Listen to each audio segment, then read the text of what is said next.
Hi, this is Kirk Laughlin from Nearshore Americas at the Nearshore News Desk, reporting here in Rio de Janeiro, where we're part of a delegation of folks from the U.S. coming down to tour Brazil and learn about the global services marketplace. Joining us today is David Tapper. He's an analyst at IDC. And we wanted to get a sense from David about the Brazilian marketplace in particular.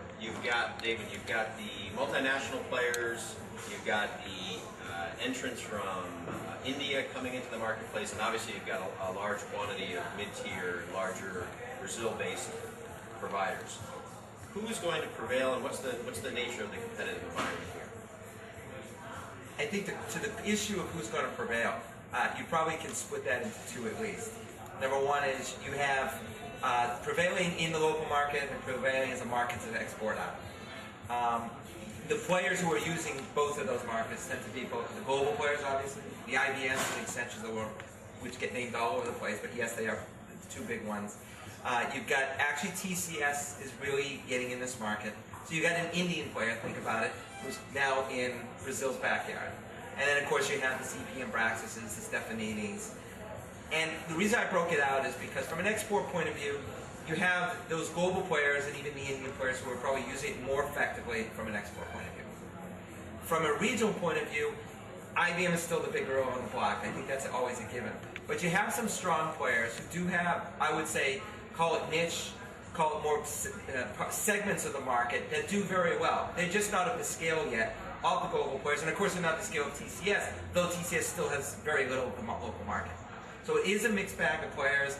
But for the local players, it really does beckon the question of how are they going to compete with these larger players who are stationed here now and truly can do it in a global fashion, where the local players have what I call more of a regional business model and not necessarily a total global business model yet. They have some areas, geographies where they do have some capabilities, but not at the scale and the effect of many of those other players. So the export issue weighed against the local market issue sometimes becomes the question of how do you compete as a local player with these other global players really coming into the market. Very interesting.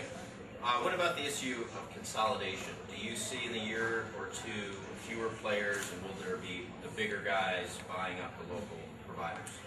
It's a great question, because actually what I believe of this market, in the services market or industry as we know it, which is very labor driven, I don't believe you're going to get the consolidation effect like you do in a telephone industry, where it's just a few players.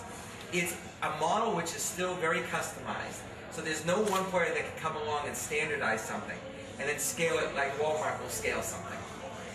And I think because of that, what you will see is consolidation. You'll have smaller players who, not necessarily in Brazil, who will go out of business because they don't have scale. You get smaller players who are buying. There was just a merger in the Nordics of two smaller players, I believe in Sweden, just today or yesterday. And they formed a company around $1 billion or $2 billion.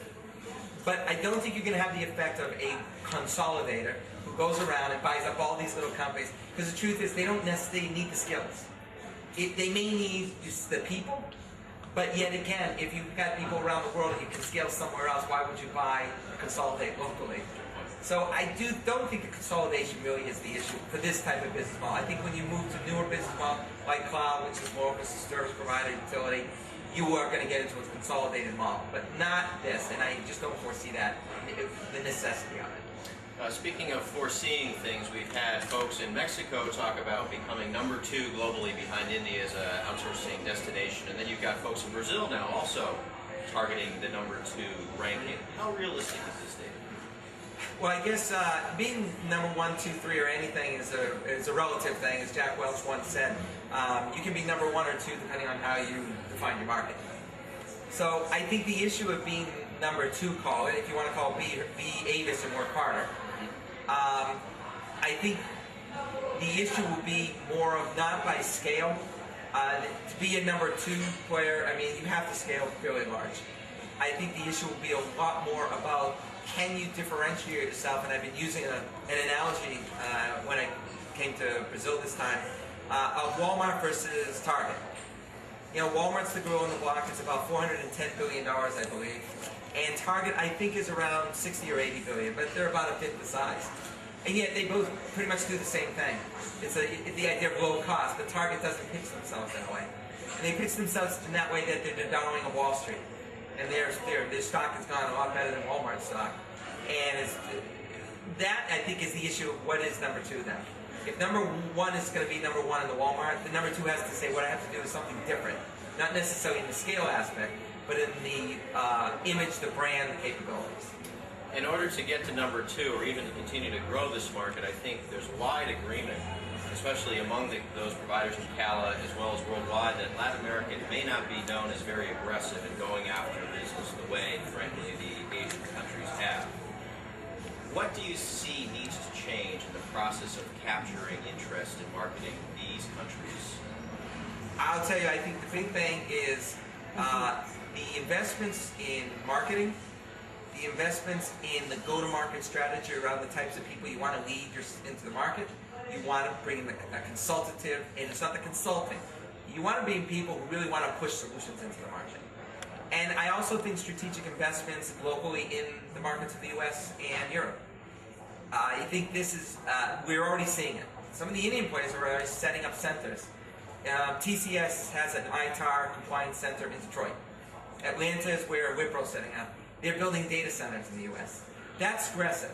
They're saying that, number one, there are many markets I can't go after if I don't have local capability. Very industry-specific regulatory environments, government, energy, healthcare. They're very localized markets with a lot of regulation. I have to do a lot of it locally. So by making investments in the local market, whether it's from infrastructure, whether it's from consultants who really are going to drive solutions in and they're not going to wait to be asked for the solution, and the marketing around that, I think that alone begins to change the impression of someone who says, oh, so you're not waiting for me to come to you and ask you to do something. You're actually coming to me to tell me you have something for me to solve my problem. And that's what I would say is, I don't like the word aggressiveness. I think it's be assertive and show them what you're made out of and that you can do it better and be confident of it. Be confident on it. People like it when you're confident. That, I think, is the image they're looking for. Great. Well, David, I appreciate seeing you in Rio, and we'll catch up with you next time. Good to see you too. Thank you.